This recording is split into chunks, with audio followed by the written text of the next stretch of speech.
दरम्यान मनोज जरांगेंचं अंतरवाली सराटी ते मुंबई आणि मग मुंबईतलं हे एक आंदोलन म्हणजे एक मोठी इव्हेंट मॅनेजमेंट आहे आणि त्यासाठी एक टीम लागते जी हे सगळं मॅनेज करेल, सगळ्यांची खाण्यापिण्याची सोय करेल, मुक्कामाची सोय करेल। जरांगेंच्या या दौऱ्यामध्ये हे सगळं कोण सांभाळतंय, कुणाच्या खांद्यावर जरांगेंच्या या आंदोलनाची सगळी जबाबदारी आहे, कोण आहेत जरांगेंच्या आंदोलनातले पडद्यामागचे कारभारी, पाहूया एक रिपोर्ट।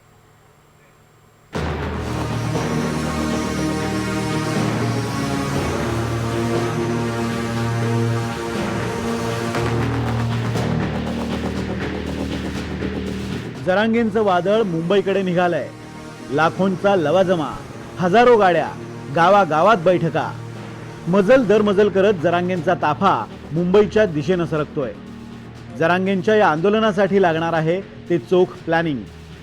मुक्कामाची सोय कुठे, खाण्यापिण्याचा पुरवठा कसा करायचा, आरोग्याची काळजी कशी घ्यायची, अशी ही एक मोठी इव्हेंट मॅनेजमेंट। आणि यासाठी जरांगेंनी अष्टप्रधान मंडळ नेमलंय। श्रीराम कुरणकर हे जरांगेंचे विश्वासू सहकारी। शिवबा संघटनेच्या स्थापनेपासून जरांगेंच्या सोबत आहेत। कोपर्डी आंदोलनातही कुरणकर जरांगेंसोबत होते। ते जरांगे पाटलांचे बालमित्र आहेत। कुरणकर यांच्यावर प्रशासकीय काम आणि मंत्र्यांशी संपर्काची जबाबदारी आहे। दुसरं नाव म्हणजे दादा घाडगे हे जरांगेंचे सुरुवातीपासूनचे विश्वासू सहकारी आणि अगदी जवळचे मित्र। आंतरवाली गावातले ते तंटामुक्ती अध्यक्ष आहेत। संजय कटारे हे मराठा आरक्षण लढ्यातले सहकारी। गोदाकाठच्या 123 गावांशी संपर्काचं आणि नियोजनासंदर्भातल्या सगळ्या कामांची जबाबदारी कटारे यांच्या खांद्यावर आहे। रमेश काळे हे वडीकाळा गावचे सरपंच आहेत। काळे हे ओबीसी असूनही जरांगे पाटलांचे कट्टर सहकारी आहेत।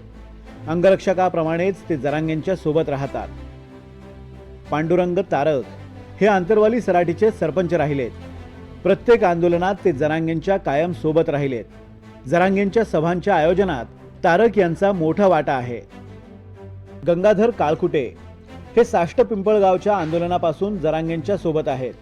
दौऱ्याच्या नियोजनाची संपूर्ण जबाबदारी तसंच बीड जिल्ह्यातल्या नियोजनाची जबाबदारी काळकुटे यांच्यावर आहे।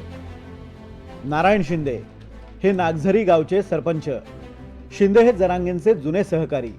आंदोलनासंदर्भातल्या बैठकांचं नियोजन आणि आंदोलनाबाबत प्रशासकीय कामं हे शिंदे सांभाळतात।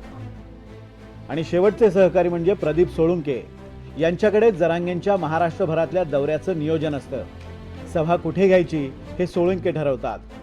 तसंच मुंबई दौऱ्यातल्या नियोजनाची जबाबदारी सुद्धा सध्या सोळुंके यांच्यावर आहे। एकंदरीत जर बघितलं एखादं आंदोलन असेल तर त्या आंदोलनात गर्दी जमवणं हा खूप मोठा विषय असतो आणि या आंदोलनात गर्दी जमवण्यासाठी त्या गावात जाऊन बैठका घेणे, भोंगडी बैठका घेणे, या संपूर्ण कामाचं नियोजन आणि त्या आंदोलन स्थळापर्यंत या लोकांना आणण्यासाठी त्यांचं नियोजन करणं हे खूप महत्वाचं असतं। आणि ही सर्व भूमिका हे 8 जणांच्या माध्यमातून अनेक यांच्या खालची जी पातळी आहे, यांच्या खालची जी लिस्ट आहे ती अनेक जणांची लिस्ट आहे। आंतरवाली सराटी ते मुंबई जवळपास 450 किलोमीटरचा हा प्रवास आहे आणि या प्रवासात अनेक टप्पे आहेत। एवढ्या गर्दीचा भार घेऊन चालायचं हे सोपं काम नव्हे। त्यासाठी जरांगेंच्या या कारभाऱ्यांनी दिवस रात्र मेहनत घेतली आहे। Bureau report, NDTV Marathi, Mumbai.